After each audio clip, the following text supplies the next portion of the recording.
Hey, what's up? So my name's Eric Navarro, and I just got done reading the Eva and Franco Matt's book, and pretty much what I got out of it. In the beginning, they started talking about Luther Blissett, which wasn't a person; it was a network of different people. It was a network of musicians, activists, artists, writers, etc. that just kind of played media pranks, had exhibitions, demonstrations, just to show us how skewed we are by the media, how easily manipulated we are by the media, which kind of led to the Darko and Maver project, which is a made-up artist.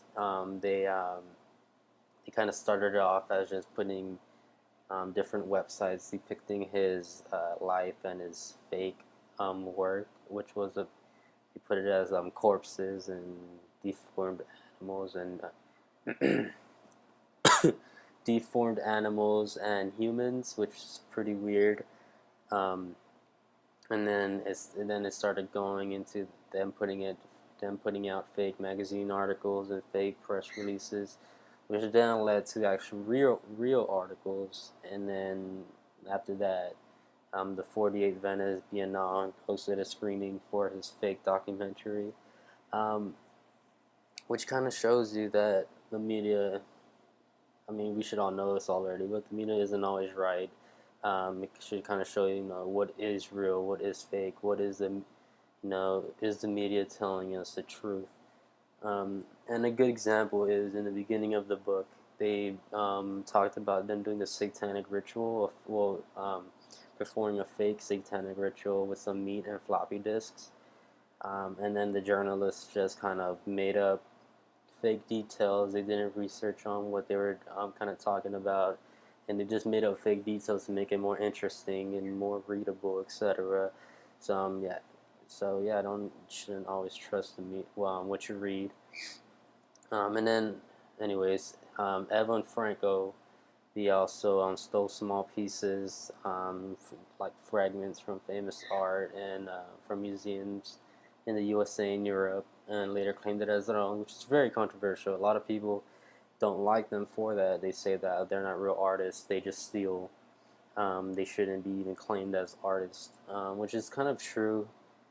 Um, I personally agree with that. I didn't really finish reading the chapters, so I'm not sure. I'm not entirely sure about that. But um, anyway, so and then they also had another thing called Net.art, which was kind of like a sequel to Luther Blissett. They did kind of the same thing. They made a little more on the internet side. They made fake websites, fake identities, etc. And then they did a live sharing on the internet where people could kind of just look into their home computer and see their personal information, their music, their pictures. They even had carried a GPS around, and you could see exactly where they were at any time of the day. And that was for 3 years. So they were completely exposed for 3 years, which is insane. And it's kind of the same as how we are now, not entirely as radical as they were, but as far as Facebook and Twitter and MySpace and all that stuff goes. As far as Twitter and Facebook, I think is more similar as Twitter, just because I never had a Twitter, but in Twitter seems like you actually follow a person. They say, "Oh, I'm at McDonald's eating a chicken, blah blah blah," and then he's like, "Oh my god, that's so cool." While in Facebook, it's more of like, "Oh, how was your day?" Um, you talk to like long lost friends and family. So I think live sharing is more of a combination of both Facebook and Twitter. Well, it's like a combination of both Facebook and Twitter. I don't think live sharing is just as similar to just Twitter and to just Facebook. Um, so yeah, if that makes sense. And then Evan Franco also got into Second Life. Their avatars weren't really like most people would do, is just kind of make a kind of not a fake appearance, but just an appearance different to their own. So I guess it is fake. Um, Evan Franco more did a more realistic approach to that. They depicted them. actually themselves are real people. Um, I I think it's because kind of for 10 years they had been already had different identities, such as Luther Blissett, Darko Mayer, or Maver, how do you say that? Or as when they did the Nike Project, things like that. So there was really no need to be different or someone else in Second Life. And then they also had a Nike Project, which was pretty cool. They put a big, pretty much they just said for I forgot what city they're gonna change the name to that had Nike in it.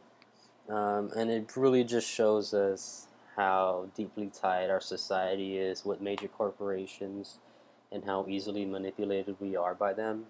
They kind of pretty much nowadays just decide what we eat, what we wear, what trend we're gonna be in, what music we listen to, what's cool, what's not, etc.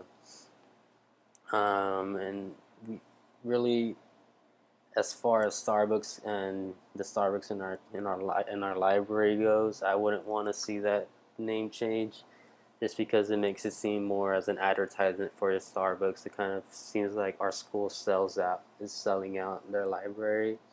I guess it's more as an aesthetic.